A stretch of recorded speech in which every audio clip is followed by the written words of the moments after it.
víťaza.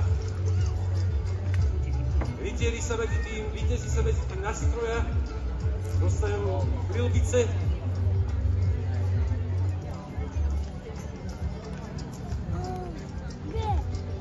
Vidíme, že Zlínsky je pripravený, rovnako ako Habsburg s levom.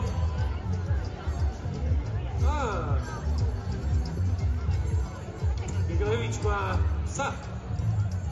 Dogo.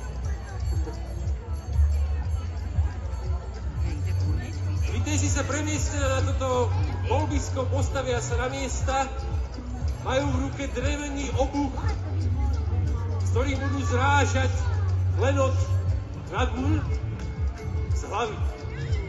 Keď klenot padne na zem, víťaz vypadáva z disciplíny. Ten, ktorý zostane ako posledný, vyhráva. Ja sa idem schovať, lebo je to nebezpečné.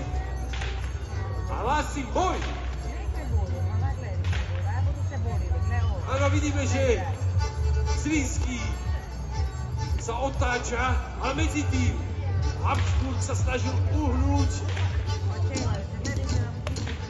Tvrdý zásah, priateľ. Ďalší druhý raz a vidím zlomený obuch. Zlomený obuch. Habsburg pokračuje so zlomeným obuchom. Dragi gosti, koje ne razbite jezika, cilj je